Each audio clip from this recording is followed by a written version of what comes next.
So, what does the South African rand, a cooling natural gas market, and a record breaking FTSE 100 have in common? They are all a reminder to traders that even in October, the so called calm before the Q4 storm, the markets never really sleep. So, before you place your next trade, watch this. Good morning, I'm Francois, your market analyst here at ATFX Africa, and welcome to your daily market brief, where we unpack the biggest market movers across currencies, commodities, and indices, blending fundamentals with technicals and, well, just the right amount of common sense. Why? Well, because let's face it, markets don't always make sense. Let's kick things off today with currencies, looking at USD ZAR. The rand is holding firm at around 17 rand 15 cents to the dollar, its strongest level since late September. And interestingly, it's doing this while gold continues to shine above $4,000 an ounce. Talk about riding the coattails of that precious metal rally. Fundamentally, the rand's resilience is less about local fireworks and more about the dollar slowdown. As the ongoing US government shutdown drags into its 9th day, Washington's budget drama is freezing data releases and frustrating the Fed. Not exactly the recipe for dollar strength. Locally, traders are already positioning for the South African Reserve Bank's November decision, with expectations pointing towards no rate change. The South African Reserve Bank's new strategy is crystal clear. Keep inflation pinned closer to the lower end of that 3 to 6% range. According to the bank's latest projections, inflation should peak around 4% in Q4 before cooling to around 3% by 2027.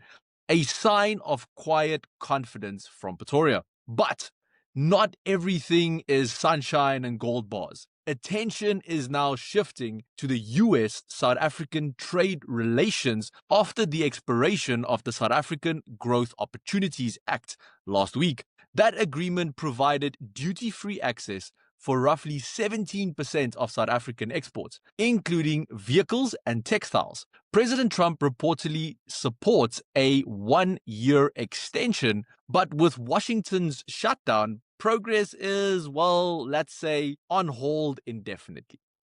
Technically, USD ZAR has been hovering near 17.15, with short-term resistance near 17.28 and the immediate support near 17.12. A sustained break below 17.12 mark could open the door towards that 17 flat psychological level, where buyers might step back in. For now, though, the pair's moving sideways, a little like US Congress at the moment.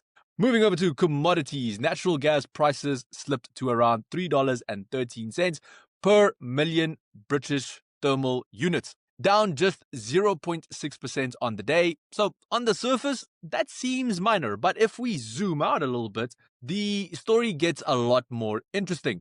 Gas prices have rallied over 9% this month and are up 23% year on year. Clearly, it's not all doom and gloom, but then there are signs that the rally is losing steam.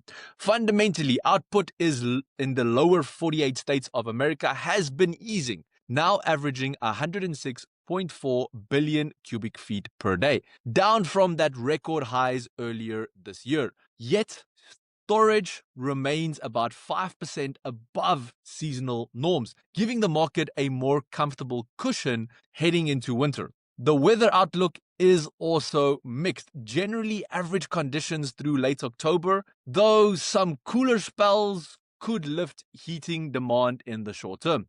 Looking on the global stage, all eyes are currently on Turkey, which is shifting its energy policy. The country is rapidly diversifying its gas sources, increasing liquid natural gas imports from the US while reducing reliance on countries such as Russia and Iran. Ankara's goal is, well, to become a regional gas hub for Europe by 2028. This shift could reshape regional supply chain and in the long run weigh on traditional exporters' market share. From a technical standpoint, gas is trading beneath its 200-day moving average, flirting with that what looks like a double top near $3.36. Yesterday's bearish outslide is maybe just a reversal, suggesting that sellers are tightening their grip slightly. Key support currently sits at $3.10, followed by $2.90. A decisive close below $3.10 could confirm a short-term bearish reversal, while a push above $3.36 could, well, flip the narrative entirely and restore bullish control. In short, the bulls still have a chance, but they need to light a fire under this market real soon, because right now it's losing heat. Finishing things off with equities over in London, the FTSE 100 added another 0.8%, closing at 9,549, just a stone throw away from that new all-time high. The rally was led by mining and banking stocks, with heavyweights like Antofagasta, Anglo American, and Fresh Nilo all posting strong gains after gold's historic breakout above $4,000 an ounce. That's right, gold is stealing the spotlight even when it comes to equities, and miners are reaping the benefits. Anglo American climbed 3.2%. Rio Tinto added 2%. And Antofagasta surged 4%. Anglo even voiced support for Tech Resources' slower ramp-up and Chilean copper projects, reinforcing the logic behind their planned merger, a merger the market seems to approve of. Financials also caught a bit. The UK Financial Conduct Authority trimmed its estimate for car loan compensation scheme to £11 billion, well below the previous forecast. That lighter burden sparked relief rallies across major banks. Lloyds popped 3.6%, Barclays added 1.1%, and Standard Chartered jumped 2.5%.